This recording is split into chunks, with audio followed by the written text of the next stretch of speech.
Ciudad de México. Urus Radio, una estación para compartir.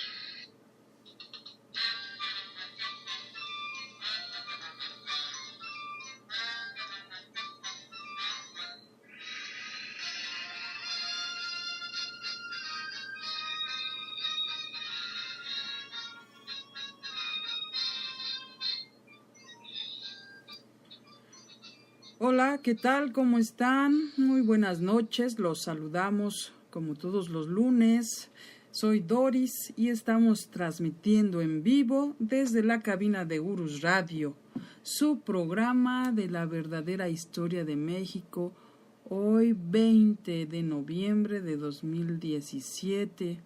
Y bueno, ustedes saben que pues el profesor Francisco Mendoza es quien nos narra, nos platica la historia de México de una manera amena, de una manera práctica, divertida en ocasiones y pues muy interesante. Así es que pues aquí está con nosotros, profesor. ¿Cómo está Francisco Mendoza? Buenas noches. Licenciada, muy buenas noches. Pues con el gusto de estar aquí, de que ya estamos como más constantes, licenciada, porque hemos tenido algunas interrupciones. Pero aquí con nuestros amigos, un saludo para todos ustedes que nos están escuchando y para usted, licenciada. Gracias, profesor. Y pues el día de hoy vamos a tener el tema de la Revolución Mexicana. Bueno, el inicio, ¿verdad? Una revolución es... Así es. Ay, caray. Me está contestando mi secretaria. Ah, ya. Pues sí, el inicio de la Revolución Mexicana, ya hemos platicado varias ocasiones aquí en Urus Radio de lo que fue la Revolución Mexicana, pero pues el día de hoy es 20 de noviembre, hace 107 años, que se dio inicio a esta primera revolución social del siglo XX en todo el mundo. Entonces, pues todavía hay muchas cosas y siempre habrá más cosas que comentar sobre la Revolución Mexicana, licenciada. Pues sí, pues ya, perdón por esa pequeña interrupción. No sé por qué se activa, profesor, la verdad no tengo idea, pero bueno, es eficiente esta secretaria y qué bueno. Pues empecemos, profesor, ¿le parece? Pues bien, enviando saludos a nuestros amigos que ya nos han enviado mensajes. Ángel, nuestro amigo Ángel, Javier Ortega, Héctor Hernández allá en el estado de Morelos. Hoy vamos a hablar mucho del estado de Morelos, o bueno, una parte del estado de Morelos. Igual a Linda, que nos escucha en Tonanitla, nuestra amiga Rosa, aquí en Ciudad de México, nuestro amigo Sergio del estado de Hidalgo, y nuestro amigo Ricardo Torres, también que nos están escuchando en este momento. Pues un saludo para todos ustedes, y tenemos por ahí algunos mensajes por Facebook.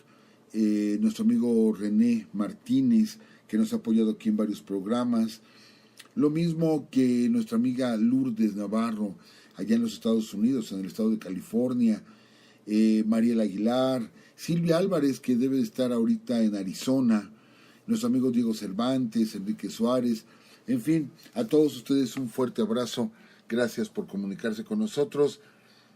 Dice Natania Iker de Vitrón, buenas tardes para ustedes, noches, perdón.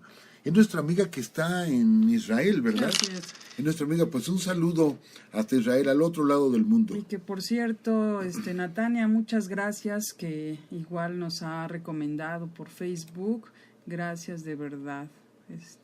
Igual a todos los que nos recomiendan, les agradecemos también que nos hagan esa publicidad y que pues esperemos llegue a más personas este programa.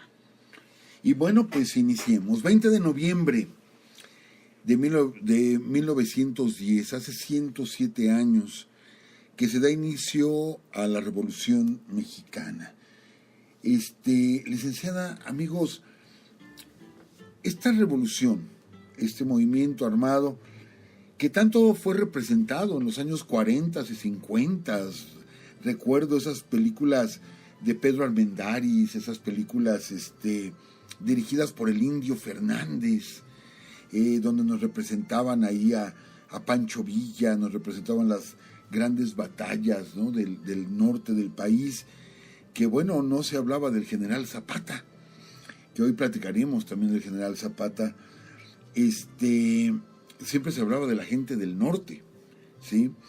Y teníamos, insisto, a Pedro Armendáriz como la imagen típica de Pancho Villa, y teníamos a Carlos López Moctezuma interpretando en ocasiones al general Fierro, y me acuerdo de esas películas de María Félix, La Bandida, Dolores del Río, Columba Domínguez, en fin, que fue la época de oro del cine mexicano y que tanto representó a la Revolución Mexicana.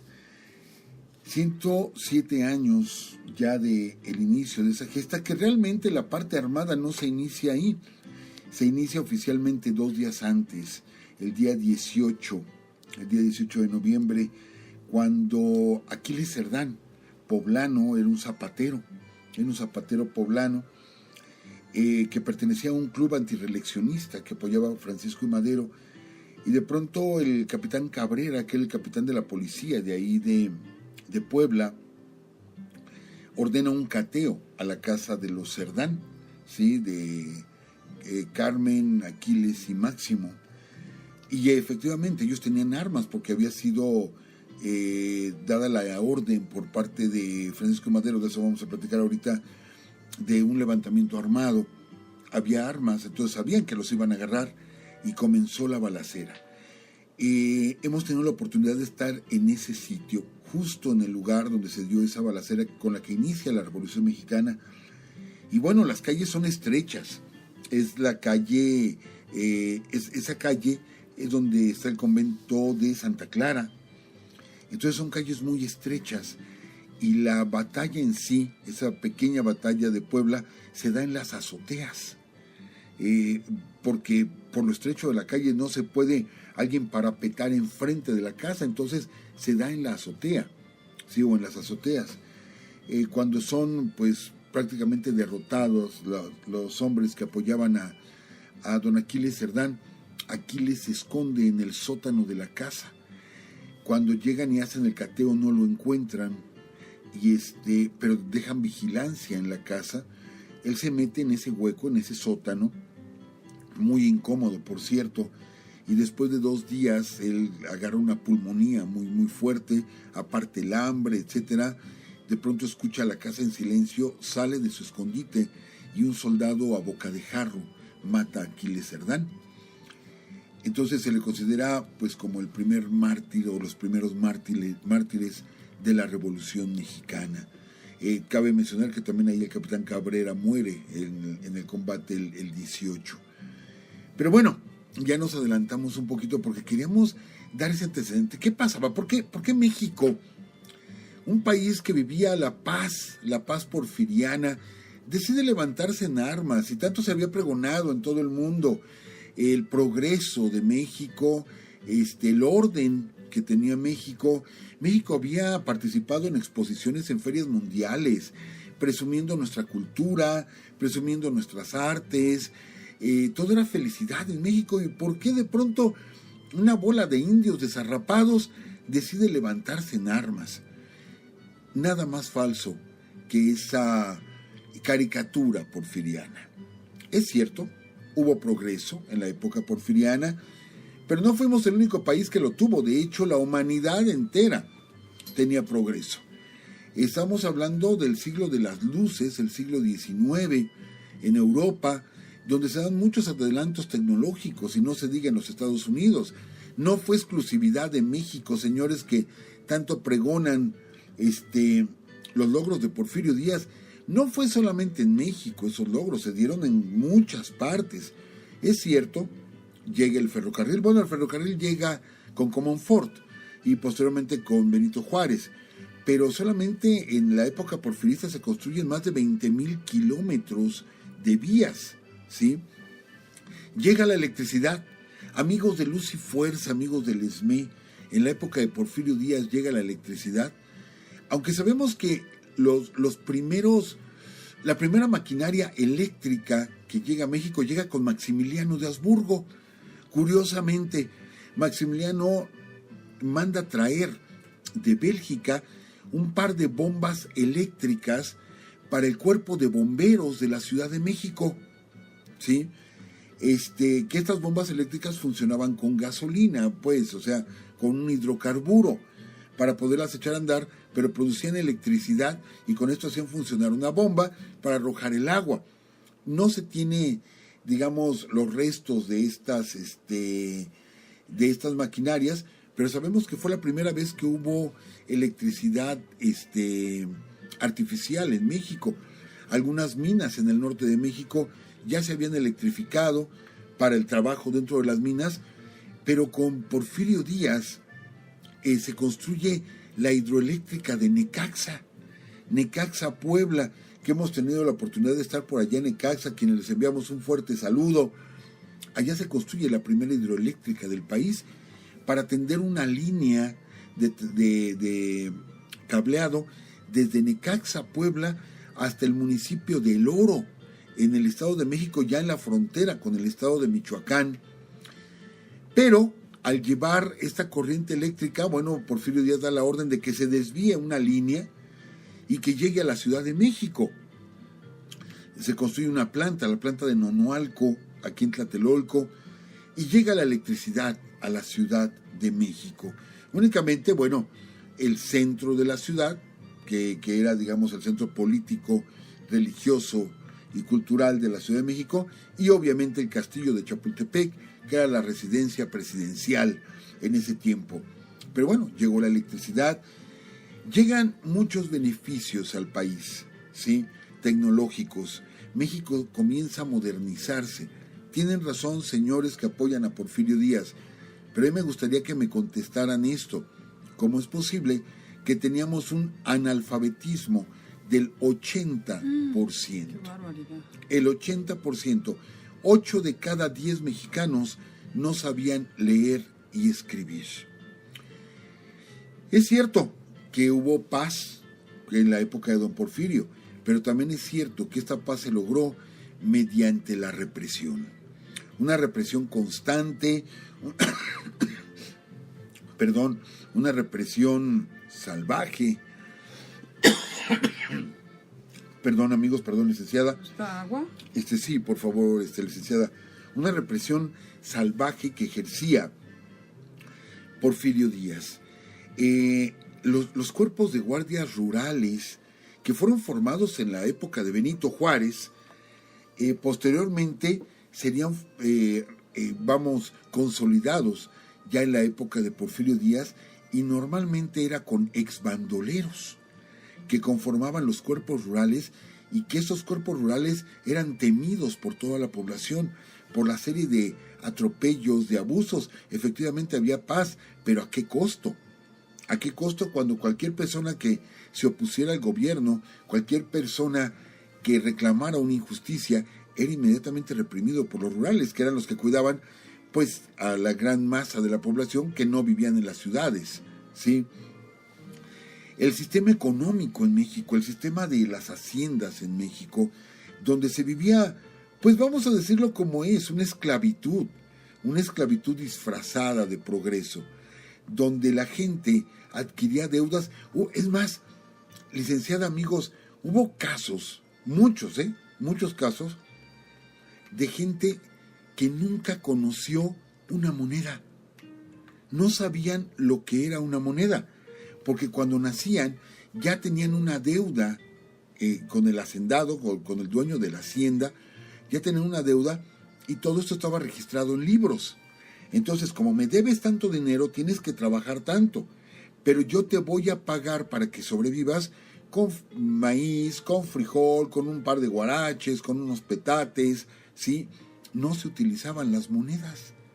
O sea, en algunos casos, me refiero, gente que no conoció, que nació, trabajó y murió, y no conoció nada más que la zona de la hacienda donde trabajó. ¿Sí? ¿Qué podemos decir de todo esto? Uh-huh. Les digo, de no conocer un billete, de no conocer una moneda, de no conocer más allá de la hacienda donde trabajo, ¿qué tipo de paz porfiriana era esa? Viene mucho auge a los gobiernos de los estados, normalmente colocados ahí, con unas elecciones disfrazadas, por órdenes directamente de don Porfirio, colocando ahí a sus incondicionales, colocando a la gente poderosa. No podemos olvidar, y lo hemos platicado aquí varias veces en Urus Radio, por ejemplo, Luis Terrazas, que era gobernador de Chihuahua, que ahí lo coloca Porfirio Díaz como gobernador de Chihuahua, y que alguna ocasión en una fiesta en Palacio Nacional, los periodistas le preguntaron: señor, ¿es cierto que es usted de Chihuahua? Y contesta Luis Terrazas: no, Chihuahua es mío. O sea, yo no soy de Chihuahua, Chihuahua es mío. A ese grado, la familia Terrazas.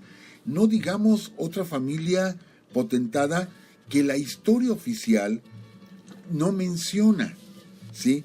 Porque todavía hay gente muy importante de esa familia en el poder en México, que son los Krill, ¿sí? Que de hecho hay un manifiesto donde justifica su levantamiento Pancho Villa, y ese manifiesto, que es así como el plan de Ayala, pero que no se le da publicidad. Ese manifiesto de Pancho Villa es en contra de los Terrazas y de los Krill, ¿sí? Y bueno, sabemos que los Krill todavía están en la política actualmente. Bueno, pues ellos eran terratenientes. Ellos tenían miles de hectáreas de tierras y prácticamente esclavizaban a la gente, a los trabajadores, a los indígenas. Por un lado, se presumía de los avances en México, pero realmente quien más lo padeciera era la población indígena. Eran pues solamente gente para el trabajo, que no valía la pena ni siquiera enseñarles a leer o escribir o algo así por el estilo, que no tenían ningún beneficio social, ni médicos, ni nada.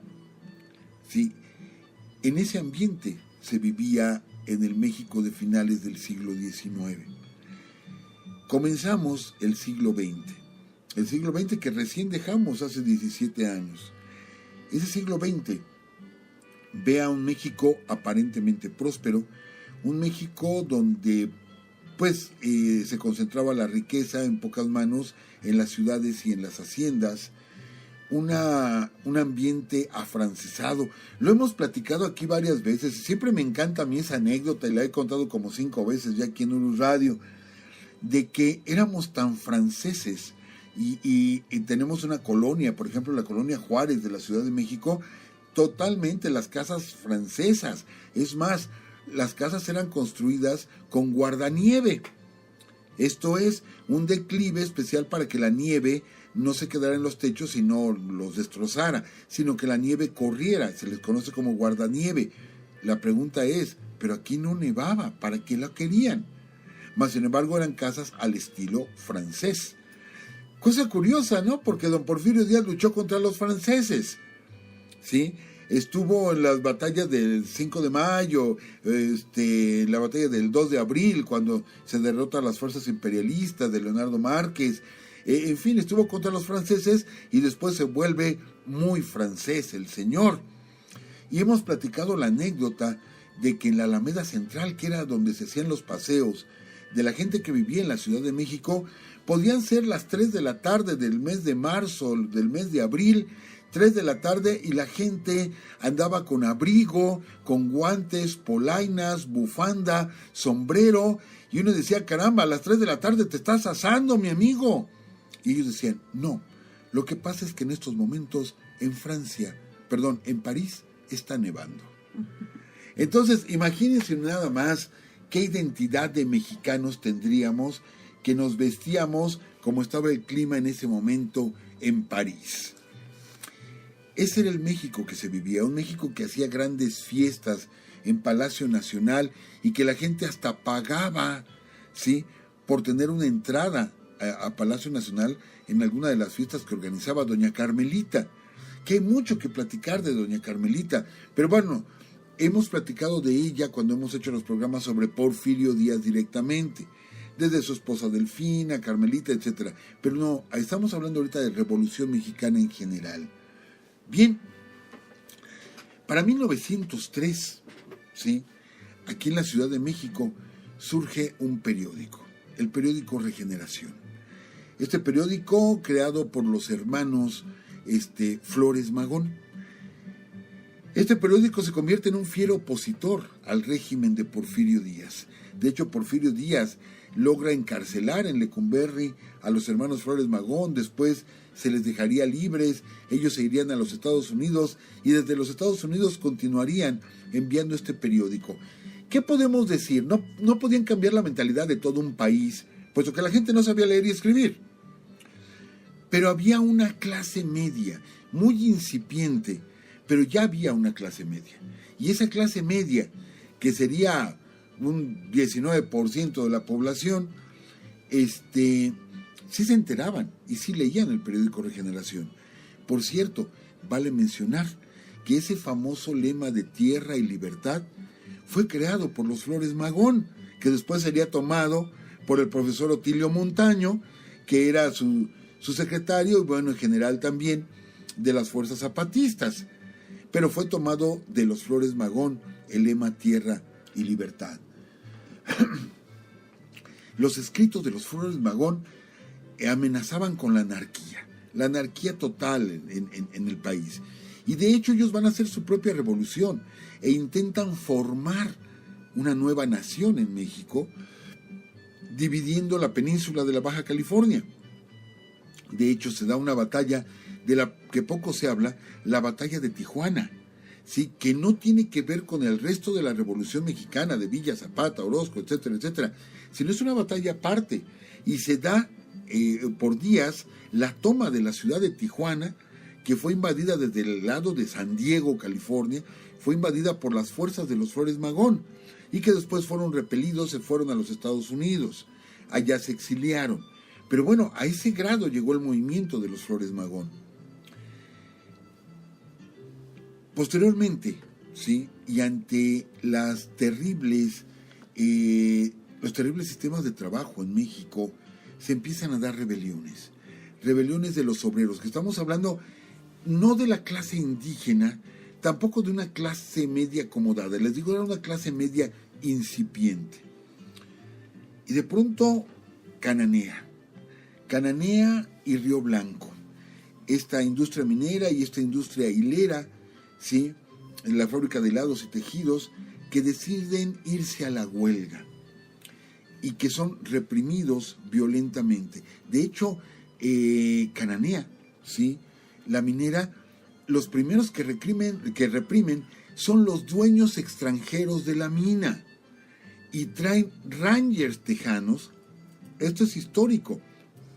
Traen a los rangers tejanos para que disparen contra los obreros mexicanos en suelo mexicano. Y el gobierno no hizo nada. Permitieron que trajeran pistoleros de allá abiertamente para reprimir. Cuando el gobierno llega, ya la represión se había dado y habían matado a decenas de mineros que estaban en huelga. Ya lo que llegó a hacer las fuerzas del gobierno fue capturar a los líderes que se habían escapado para igual pasarlos por las armas. Hay mucho que platicar de Cananea, hay mucho que platicar de los más de 70 muertos en Río Blanco, porque el gobierno, de hecho los obreros en Río Blanco, proponen, fíjense, que ante las condiciones de trabajo que vivían ahí en Río Blanco, proponen que sea el presidente Díaz el mediador entre el conflicto entre los obreros y los dueños de Río Blanco. O sea, ¿qué más confianza? Vamos con el presidente, que el presidente sea justo y diga quién tiene la razón. Y el presidente dijo, la razón lo tienen los extranjeros. Por lo tanto, se me ponen a trabajar. Muchos obreros regresaron a trabajar, pero otros obreros, un pequeño grupo, dijo, no puede ser que ni siquiera nuestro presidente nos apoye. Y de pronto toman las instalaciones de Río Blanco. No lo hubieran hecho. Comienza la represión directamente por parte de las fuerzas de Díaz. Matan a más de 70 obreros y obligan a los demás, ¿sí? Con bayoneta calada, a que trabajen. Esa era la paz porfiriana. La paz porfiriana que tenía una cárcel, la cárcel de Valle Nacional en Oaxaca, donde era terrible. ¿Sí? Hablar de Islas Marías es hablar de Valle Nacional también. Quien entraba a Valle Nacional tenía que sufrir castigos, torturas, trabajar en la caña de azúcar, en jornadas extenuantes, y prácticamente nadie salía vivo de Valle Nacional. De hecho, Valle Nacional es tomado posteriormente e incendiado por las fuerzas de Emiliano Zapata, ¿sí? Por las fuerzas zapatistas. Teníamos San Juan de Ulúa, ¿sí? Como una cárcel para torturar, para encarcelar ahí a los opositores del régimen. Y para ese tiempo se inaugura la cárcel de Lecumberri, el Palacio Negro de Lecumberri. Sí, insisto, esa era la paz porfiriana. Mientras Porfirio Díaz, todo lo que inauguraba, mercados, calles, monumentos, teatros, todo se llamaba Benito Juárez. Entonces está el Teatro Juárez de Guanajuato, el Teatro Juárez del Oro, todo se llamaba Benito Juárez, y eso que Porfirio Díaz se había ido en armas en contra de Benito Juárez. Pero bueno, con esto pensaba consolidarse y convencer al pueblo de que lo apoyara. ¿Sí? Utilizaba la imagen de Benito Juárez, aunque sabemos que ellos no se llevaban y chocaron en muchas ocasiones. Ese ambiente que en 1908, si mal no recuerdo, viene a moverse cuando Porfirio Díaz concede una entrevista a un periodista norteamericano, James Creelman. Y en esa entrevista, Porfirio Díaz dice que ya no se va a reelegir. Que no se va a reelegir y que México ya es un país suficientemente maduro para que haya un cambio democrático en el gobierno. Híjole, lo que hizo Porfirio Díaz, porque lo único que hizo fue sacudir el avispero. ¿Por qué? Porque estamos hablando de democracia no solamente en la toma de la presidencia de la República, sino en todo el país. Estamos hablando de gobernadores, presidentes municipales, etcétera, etcétera. En 1909, que hubo muchas elecciones estatales, muchas elecciones, grupos opositores al gobierno se lanzaron a las campañas políticas y resulta que no ganaron ni una. Por ejemplo, Venustiano Carranza y a varios más les robaron las elecciones descaradamente. No ganaron una sola elección. ¿Sí? Entonces era mentira lo que estaba diciendo el presidente Díaz. Pero para todo esto surge un personaje que era un hacendado. Él venía de familia rica, los Madero, ¿sí? Don Panchito Madero. Surge y recorre el país fundando clubes antirreeleccionistas por toda la nación, y de pronto empieza a tener cada vez más fuerza, más poder, porque la gente empieza a volcarse en las grandes ciudades. Recuerden, amigos, que vivíamos en un país rural en muy alto porcentaje, y Madero entra a las ciudades. Esto es bien importante, dividir el México rural con el México citadino. Él entra a las ciudades. En Guadalajara lo reciben más de 10,000 personas, en Puebla lo reciben más de 25,000 personas, donde quiera que va Francisco Madero se reúnen miles de personas para escucharlo, ¿sí? Pero ahora es la gente de las ciudades, la gente que sí estaba cerca del poder, porque a fin de cuentas los indígenas, los campesinos eran fácilmente reprimidos. Insisto, había un 80% de analfabetismo, entonces eran fácilmente reprimidos. No tenían armas, no hablaban español en muchísimos de los casos, no había quien los escuchara, ¿sí? Pues bien, Madero empieza a formar estos clubes antireeleccionistas y decide irse en contra, con el partido antireeleccionista, en contra de Porfirio Díaz en las elecciones de 1910. Es más, todavía un día antes de las elecciones, Madero invita a Porfirio Díaz a que no se elija, que ponga a quien él quisiera, pero que no fuera él, ¿sí? Y que Madero se retiraba de la contienda, pero que pusiera a otro, que no fuera él. Porfirio Díaz se mantuvo, con esto le miente a James Creelman porque sí se lanza a las elecciones, y en una elección más, igual súper fraudulenta, queda como presidente de nuevo Porfirio Díaz.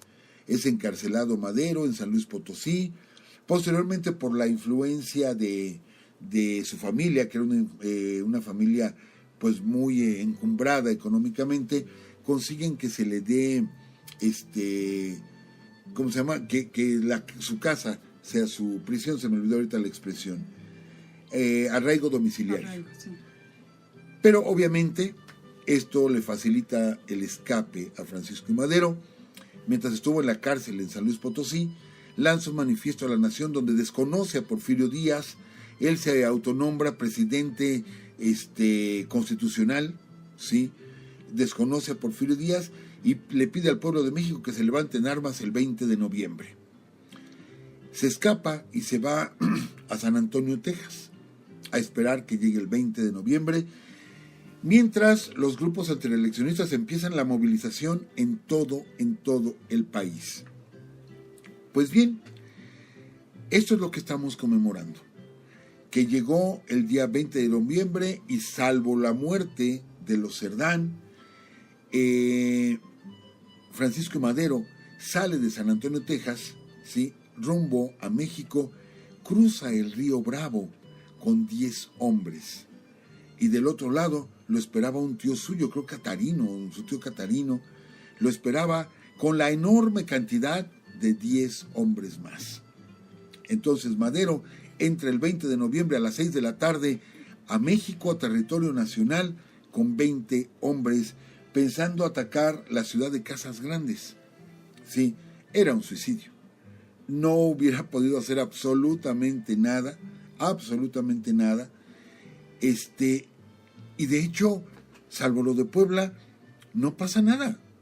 No pasa nada en el país, no pasa nada en Chihuahua, en Durango, en Zacatecas, en Monterrey, etcétera, etcétera, no pasa nada.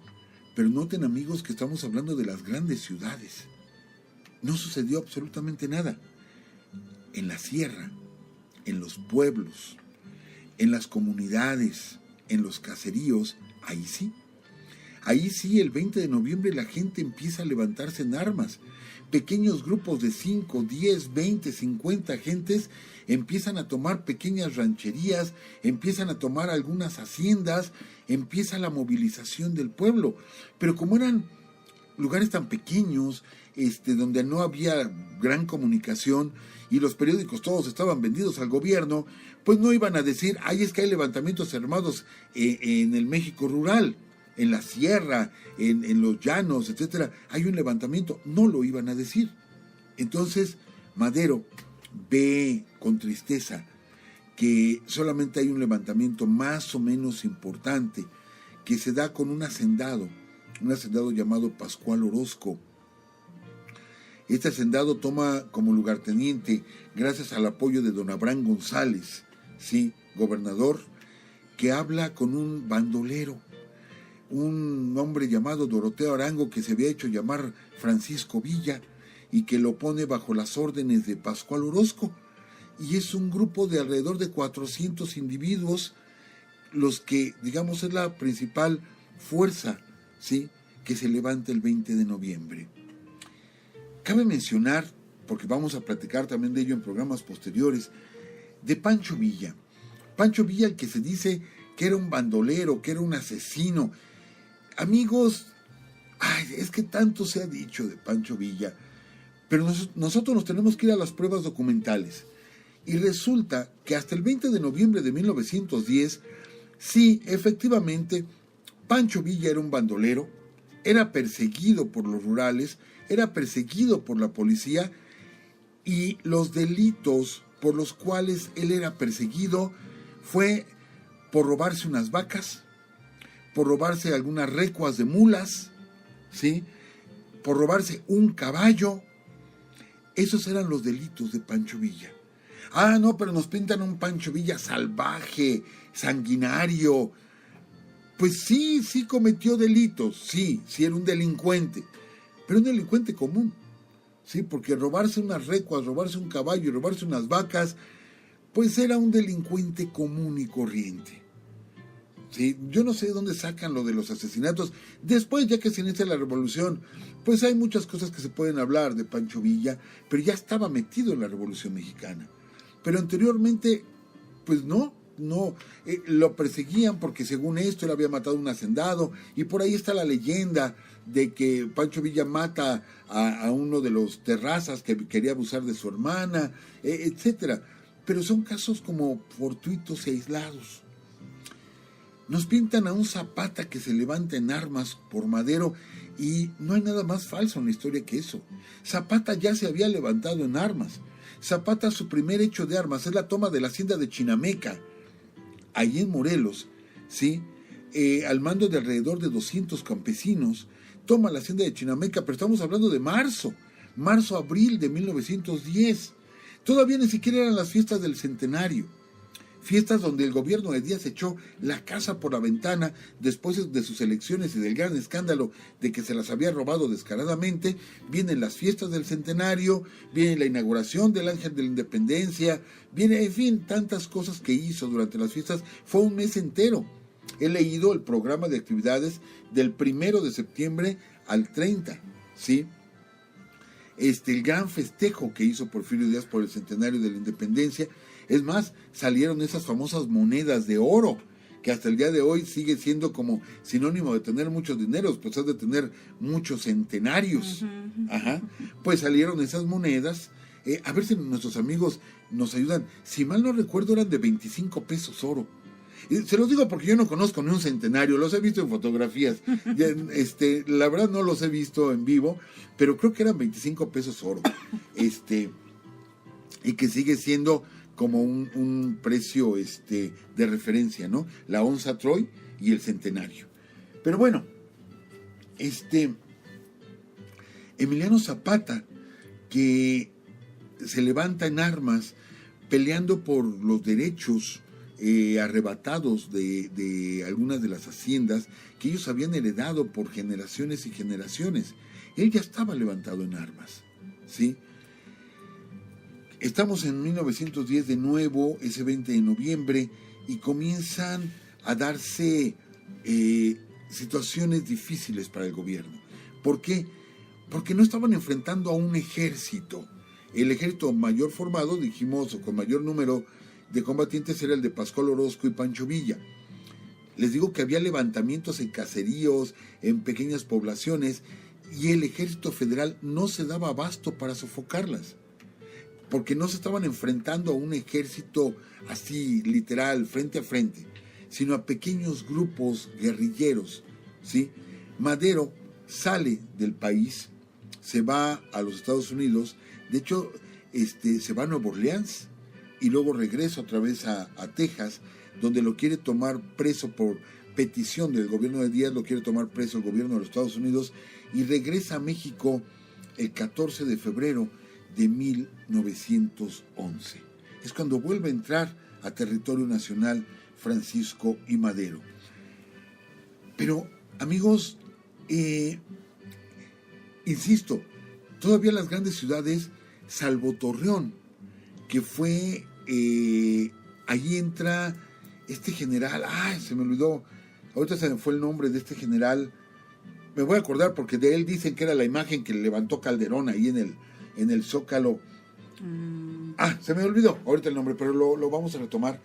Él sí hace una matanza de chinos en la ciudad de Torreón, toma la ciudad de Torreón y hace una matanza de chinos de más de 300 personas de la comunidad china en México, y que eran gente trabajadora, gente que tenía negocios, gente que tenía restaurantes, y hace una terrible matanza. Tiene que entrar uno de los Madero a detener esa matanza que se estaba llevando a cabo en la ciudad de Torreón. Fuera de eso, pues no había más que las fuerzas de Villa y de Orozco se acercan para tomar Ciudad Juárez. Están con la amenaza de tomar Ciudad Juárez. Madero le pide a Porfirio Díaz que deje la presidencia. Porfirio Díaz se niega, ¿sí? Y el 10 de mayo de 1911, fíjense, estamos hablando de noviembre, diciembre, enero, febrero, marzo, abril, mayo, estamos hablando de 7 meses. En 7 meses se toma Ciudad Juárez por las fuerzas de Orozco y de Villa, que la anécdota es que la toman sin haber sido autorizados por Madero, porque Madero decía, es que no vamos a poder o no van a poder tomar Ciudad Juárez, y de pronto lo toman y nada más le avisan a Madero, señor Madero, ya puede usted entrar a Ciudad Juárez porque ya lo tomamos. Ese es un golpe muy fuerte, muy muy fuerte para el porfirismo, sumamente fuerte. ¿Por qué? Porque 10 días después cae en poder de Emiliano Zapata, ¿sí? Cae la ciudad de Cuautla, que era después de Cuernavaca la ciudad más importante del estado de Morelos, pero Cuernavaca era como el centro político. Realmente Cuautla era el centro económico del estado de Morelos, de las haciendas azucareras, etcétera. Todo se concentraba, todo el poder económico se concentraba en la ciudad de Cuautla, y las fuerzas de Emiliano Zapata la toman con una diferencia de 10 días, ¿sí? Cabe mencionar que cuando la toma de Ciudad Juárez, el general Navarro, mientras estuvo metido en Ciudad Juárez esperando el ataque de las fuerzas revolucionarias, que las fuerzas revolucionarias lo que hacen es evitar que lleguen refuerzos a Ciudad Juárez, que habían enviado desde el centro del país, cortan los rieles, etcétera. El general Navarro se dedica a fusilar gente, y posteriormente, para ahorrar balas, se dedica a justiciar gente a bayoneta calada. Y Pascual Orozco y Villa lo que querían era tener al general Navarro, ¿sí?, para fusilarlo. Y quien lo ayuda a escapar y lo pone del otro lado de la frontera fue Francisco I. Madero. Él personalmente se llevó al general Navarro.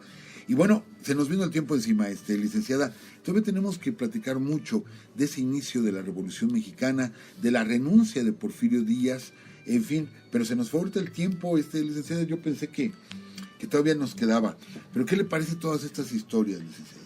Profesor, como siempre, ya lo sabe que me fascina escucharlo, me fascinan estas historias y hablar de Villa. No, es fascinante, y todas las anécdotas que hay sobre la Revolución Mexicana, que bueno, ya usted ya nos había platicado, y recordarlas, la verdad que es fantástico. Y sobre todo, precisamente, como dice Selene, que está en estos momentos en el chat, pues qué manera de festejar nuestra revolución, ¿no?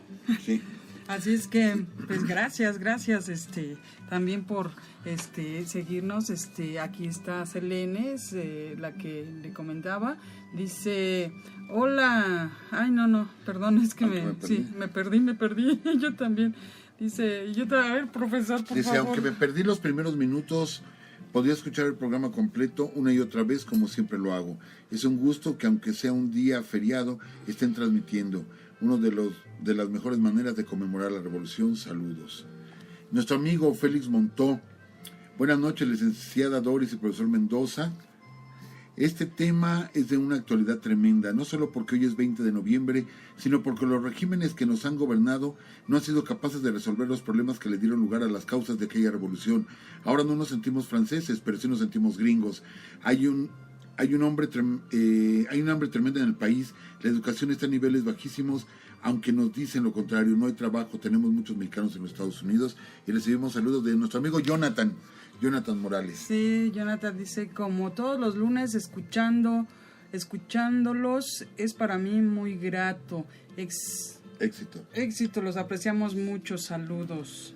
También está Natania, que bueno, ya dice que es Tania para los amigos, y bueno, nos manda unos correos, profesor, que bueno, ahorita chequé que ya estaban, y pues vamos a leerlos, Tania, para ver de qué se trata, y pues muchas gracias.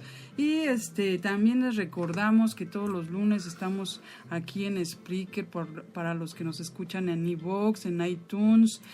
Y pues estamos, déjenme ver, alguien más, Tene Enamorada, dice, saludos a todos, gran programa.